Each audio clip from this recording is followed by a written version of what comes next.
സിസ്റ്ററെ പേരെങ്ങനെ? വിനീത. വിനിത. നാട്ടിലെവിടെ സ്ഥലം? ചെങ്ങന്നൂര്. ചെങ്ങന്നൂര്. ഓക്കെ. എത്ര നാളായി ഇവിടെ വന്നിട്ട്? 22 വർഷമായി. ഓ, 22 വർഷമായി. ഈ സ്ഥലത്തിന്റെ പേരെന്തോ? അബർസ്വിത്ത്.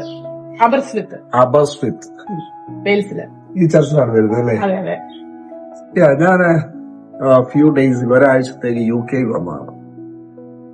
ഇന്ന് ഞാൻ ഇവിടത്തെ കാര്യങ്ങള് കണ്ടപ്പോൾ എനിക്ക് ഇവിടത്തെ മണി അബൻഡൻസോ ഇതൊന്നും അല്ല എന്നെ സ്ട്രൈക്ക് ചെയ്തത്. എന്നെ സ്ട്രൈക്ക് ചെയ്തത് ഇവിടത്തെ അടഞ്ഞു കിടക്കുന്ന പള്ളികളാണ്. എനിക്ക് ഭയങ്കരമായ ഹൃദയവേദനയുണ്ട്. അതിന്റെ കാരണമായിട്ട് എനിക്ക് ഈ 1 വീക്കിനകത്ത് മനസ്സിലായത് ദർശനം നഷ്ടപ്പെട്ട നേതൃത്വം, കംഫർട്ട് സോണിലേക്ക് ഒതുങ്ങിപ്പോയ സഭാ വിശ്വാസികൾ, ഇവരൊക്കെ സത്യത്തിൽ ഈ സഭകളെ കൊന്നുകളഞ്ഞു. എന്റെ മനസ്സിലേക്ക് ഈ ചിന്ത സത്യത്തിൽ വന്നു. ഇവിടേക്ക് ധാരാളം മലയാളികൾ വരുന്നു, നല്ല കാര്യം. എന്നാൽ ഈ മലയാളികള് എന്താണ് അവർ ഈ UK വന്നു എന്ന് പറയുമ്പോൾ എന്താ ചിന്തിക്കുന്നത്? ഞങ്ങളുടെ മക്കൾക്ക് നല്ല വിദ്യാഭ്യാസം കിട്ടിയെന്നാണോ? ഞങ്ങളുടെ ദാരിദ്ര്യമൊക്കെ മാറിയെന്നാണോ? ഞങ്ങൾക്കിനി ഒന്നിനും കുറവില്ലെന്നാണോ? അതോ ഇവിടത്തെ അടഞ്ഞു കിടക്കുന്ന പള്ളികൾ ഇവരെ വേദനിപ്പിക്കുന്നുണ്ടോ? ഇവരുടെ ഹൃദയത്തെ തകർക്കുന്നുണ്ടോ? ഈ ചിന്തയൊക്കെ എന്റെ മനസ്സിലുണ്ട്. വളരെ വേദന തോന്നുന്നു. എത്രയോ മിഷണറിമാരെ അയച്ച ഈ രാജ്യം ഇങ്ങനെ ആരാധനകളില്ലാത്ത പള്ളികൾ, പല പള്ളികളും ഞാൻ കണ്ടു. അവിടെ കള്ളു വിൽക്കുകയാണ്, അവിടെ മറ്റു പല ആരാധനകളും നടക്കുകയാണ്. ഇതിനെപ്പറ്റി വേദനയുണ്ട്, ഹൃദയം തകരുന്നുണ്ട്. അങ്ങനെയാണ് ഞങ്ങൾ ഇന്ന് ഇവിടെ വന്നത്. 2.5 മണിക്കൂർ എവിടെ നിന്നാണ് ഞങ്ങൾ വന്നത്? സ്വാൻസിയിൽ നിന്ന് 2.5 മണിക്കൂർ യാത്ര, 2 മണിക്കൂർ യാത്ര ചെയ്ത് ഇവിടെ വന്നു. സിസ്റ്റർ നല്ല കാപ്പി ഉണ്ടാക്കി, നല്ല കാപ്പിയാണ് സിസ്റ്ററെ. അപ്പൊ ഇങ്ങനെ സംസാരിച്ചുകൊണ്ടിരുന്നപ്പോ സിസ്റ്റർ പറഞ്ഞു, ഞങ്ങളുടെ ചർച്ച് ഇപ്പൊ ഇവിടെ ആള് കൂടിയിട്ട് 2 ആരാധനയാക്കി, ഇനി വേറൊരു സ്ഥലത്തേക്ക് പോവുകയാണ്. സത്യം പറഞ്ഞാൽ ഞാൻ UK വന്നു ഈ ഒരാഴ്ചയായി. എന്റെ ഹൃദയത്തിൽ ആദ്യമായിട്ട് സത്യം പറഞ്ഞാൽ എന്റെ ഹൃദയത്തിന് കുളിർമ തോന്നിയ എനിക്കൊരു ഹോപ്പ് ഈ രാജ്യത്തെ പറ്റി തന്ന ഒരു വാർത്തയാണ് എന്നോട് വിനിത സിസ്റ്റർ 5 മിനിറ്റ്സ് മുൻപ് പറഞ്ഞു. അപ്പൊ ഞാൻ സിസ്റ്ററോട് പറഞ്ഞു, സിസ്റ്റർ നമുക്ക് സംസാരിക്കാം. അപ്പൊ ഞാൻ വിനിത സിസ്റ്ററോട് ചോദിച്ചൊരു ചോദ്യമുണ്ട്. സിസ്റ്ററെ, നിങ്ങൾ ഇവിടെ വരുമ്പോൾ ഈ പള്ളിയിൽ എത്ര പേരുണ്ടായിരുന്നു? 15 മാക്സിമം. ഈ പള്ളി തുടങ്ങിയിട്ട് എത്ര വർഷമായി? കുറെ വർഷങ്ങളായി തുടങ്ങിയിട്ട്. ഒരു 100 വർഷത്തെ ഇതുണ്ട്. 100 വർഷത്തെ പള്ളിയിൽ ഇവരിവിടെ വരുമ്പോ 22 വർഷമായി അല്ലേ? 22 വർഷങ്ങൾക്ക് മുൻപ് ഇവിടെ 10-15 പേരെയുള്ളൂ.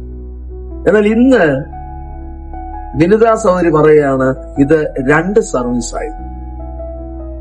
അത് കഴിഞ്ഞിട്ടും അതിലും കൂടുതൽ ആളുകളായി. സിസ്റ്ററെ, ഈ ചർച്ചിലേക്ക് ആളുകൾ വന്നതിന്റെ ഒരു കാര്യം സിസ്റ്ററിനോട് പറയാം. എന്താ കാര്യം? അത് ഇവിടെ ഉണ്ടായിരുന്ന പാസ്റ്ററിന്റെ പ്രാർത്ഥന, അത് മാത്രമേ പറയാനുള്ളൂ. നല്ലതായിട്ട് പ്രാർത്ഥിക്കുന്ന ഒരു പാസ്റ്ററായിരുന്നു. അപ്പൊ അതിന്റെ ഇതാണ് ഈ കാലയളവിൽ നമ്മളിപ്പം കണ്ടുകൊണ്ടിരിക്കുന്നത്. ദൈവത്തിന്റെ ശരിക്കുള്ള ഒരു പ്രവൃത്തിയാണത്. എന്നോട് വിനിതാ സിസ്റ്റർ പറഞ്ഞ ഉത്തരം ഇതാ. ഇത് നമ്മളെല്ലാവരും കേൾക്കേണ്ടതാണ്. UK മലയാളികൾ കേൾക്കേണ്ടതാണ്. കേരളത്തിലെ മലയാളികൾ കേൾക്കേണ്ടതാണ്. ലോകമെമ്പാടുമുള്ള മലയാളികൾ കേൾക്കേണ്ട ഒരു സന്ദേശമാണ് വിനിതാ സിസ്റ്റർ. 100 വർഷം മുൻപ് തുടങ്ങിയ എലിയും ചർച്ച് 22 വർഷം മുൻപ് 15 പേര്. എന്നാൽ ഇന്ന് ആ ചർച്ചിൽ നിറഞ്ഞു കവിയുന്നു. അതെങ്ങനെ സംഭവിച്ചു? എന്നോട് ദൈവാത്മാവ് നിരന്തരമായി പറയുന്ന ഒരു കാര്യമുണ്ട്. If you want to see church growth, if you want to see people coming to the church, അത് കാപ്പി കൊടുത്താൽ പറ്റത്തില്ല, ജിമ്മ് തുടങ്ങിയാൽ പറ്റത്തില്ല, പണം കൊണ്ട് വലിയ പള്ളി മേടിച്ചാൽ പറ്റത്തില്ല. ദൈവമക്കൾ താഴ്മയോടെ റിപ്പന്റ് ചെയ്ത് മുട്ടുമടക്കി ദേശത്തിനു വേണ്ടി ആത്മഭാരത്തോടെ കരയുവാൻ, പ്രാർത്ഥിക്കുവാൻ. സ്വന്തം സൗകര്യങ്ങൾക്കപ്പുറത്ത്, സ്വന്തം ലാഭങ്ങൾക്കപ്പുറത്ത്, സ്വന്തം സുഖങ്ങൾക്കപ്പുറത്ത് ദേശത്തിന്റെ ഉത്തരവാദിത്വം എടുത്ത് പ്രാർത്ഥിക്കുവാൻ ഒരു മനുഷ്യൻ തയ്യാറായാൽ ആ സഭ വളരും എന്നുള്ള നമ്മളെ ത്രസിപ്പിക്കേണ്ട, എന്റെ ഹൃദയത്തെ ആ, രോമാഞ്ചം കൊള്ളിച്ച ഒരു വാർത്തയാണ് ഇന്ന് രാവിലെ ഞാൻ കേട്ടത്. ആ പാസിന് എത്ര വയസ്സുണ്ട്? ഇപ്പൊ ഒരു 10-85 വയസ്സെങ്കിലും കാണും. ഇപ്പൊ ഒരു 85 വയസ്സുള്ള ആ ദൈവദാസൻ പ്രാർത്ഥിച്ചു. സഭയിലേക്ക് ആളുകൾ, നമ്മൾ വലിയ പ്രസംഗകരാകണ്ട, നമ്മൾ വലിയ സമ്പന്നന്മാരാകണ്ട, നമ്മൾ പ്രാർത്ഥനക്കാരാകുന്നു. പ്രാർത്ഥിക്കാൻ എന്താ കഴിവ് വേണ്ടേ? പ്രാർത്ഥിക്കാൻ മനസ്സു മതി. മടക്കുവാൻ മനസ്സുള്ള ഒരു മുട്ടുമതി. ഭാരമുള്ള നഷ്ടപ്പെട്ടു പോകുന്ന ആത്മാക്കളെ പറ്റി ഭാരമുള്ള ഒരു ഹൃദയം മതി. ദൈവത്തെ സ്നേഹിക്കുന്ന ഒരു മനസ്സു മതി. പ്രിയമുള്ളവരെ, how we can bring back these nations to the real God? എങ്ങനെ UK-യിലെ അടഞ്ഞുപോയ പള്ളികൾ തുറക്കപ്പെടും? എങ്ങനെ കേരളത്തിലെ പള്ളികളിലേക്ക് ആളുകൾ വരും? ഇത് UK-യിലെ മാത്രം ചിത്രമല്ല. ഇന്ന് കേരളത്തിലെ ഏത് പെന്തക്കോസ് പള്ളിയിൽ, നമ്മൾ ഈ പറയുന്ന മെയിൻ ലൈൻ ഏത് പെന്തക്കോസ്റ്റ് പള്ളിയിൽ പുതിയ ആളുകൾ വരുന്നുണ്ട്? റിട്ടയറായി നാട്ടിൽ വന്നപ്പോൾ അവിടെ നിന്ന് നമ്മുടെ പള്ളിയിൽ വന്ന ആളുകളുടെ കാര്യമല്ല പറയുന്നത്. യേശുവിനെ അറിഞ്ഞിട്ടില്ലാത്തവർ യേശുവിനെ അറിഞ്ഞ് സ്നാനപ്പെടുന്നുണ്ടോ? ഇല്ല. ഓൾമോസ്റ്റ് 0% ചർച്ച. എന്തുകൊണ്ടാ? ആത്മഭാരം നഷ്ടപ്പെട്ടു. സമ്പത്തിൽ നമ്മൾ മതിമറന്ന് നമ്മുടെ സ്വന്തം കാര്യങ്ങൾ മാത്രം ചിന്തിച്ചപ്പോൾ സഭ മരിക്കുവാൻ തുടങ്ങി. മിഷൻസ് ഇല്ല. മിഷൻസ് എന്താണ്? മിഷൻസ് സുവിശേഷം അറിയാത്ത മനുഷ്യർ സുവിശേഷം അറിയണം. സുവിശേഷം അറിയാത്ത ദേശങ്ങൾ സുവിശേഷം അറിയണം. ആ ഭാരത്തോടെ ഒരു ദൈവദാസൻ പ്രാർത്ഥിച്ചപ്പോൾ 100 കണക്കിന് പള്ളികൾ അടഞ്ഞുപോയ UK-യിൽ ഇതാ ഇവിടെ ഒരു ചർച്ച് വളർന്നു. മറക്കരുത്. This is the secret.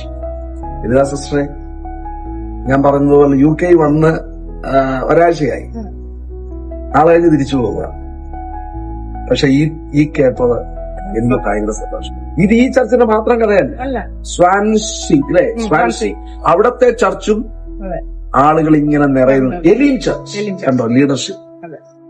ഒരു ലീഡർഷിപ്പിന് ഒരു സുവിശേഷ ദർശനം ഉണ്ടായ, ഒരാത്മഭാരം ഉണ്ടായ സഭ വളരുമെന്ന് ആയിരക്കണക്കിന് പള്ളികൾ അടഞ്ഞുപോയ UK-യിൽ ഇതാ നമുക്ക് വേണ്ടി ഒരു സാക്ഷ്യം കൂടി. അത് നമുക്ക് ചെയ്യാം. അത് സംഭവിക്കട്ടെ. ഇനി ഈ സഭ വളരട്ടെ. തിരുനാൾ സിസ്റ്ററെ, അതെ, നിങ്ങളെയൊക്കെ കർത്താവ് ഉപയോഗിക്കട്ടെ. ഒരു വലിയ റിവൈവല് UK-യിൽ ഉണ്ടാകട്ടെ. ലോകത്താകമാനം ഉണ്ടാകട്ടെ. ഇവിടെ ഒരു ഉണർവ് ഉണ്ടാകണമെന്ന് വളരെ ആഗ്രഹമുണ്ട്. അതിനുവേണ്ടി പ്രാർത്ഥിക്കുവാണ്. ദൈവം അനേകരെ കൊണ്ടുവരണം. ആമേൻ, ആമേൻ, ആമേൻ. ദൈവം അങ്ങനെ ചെയ്യട്ടെ. God bless you.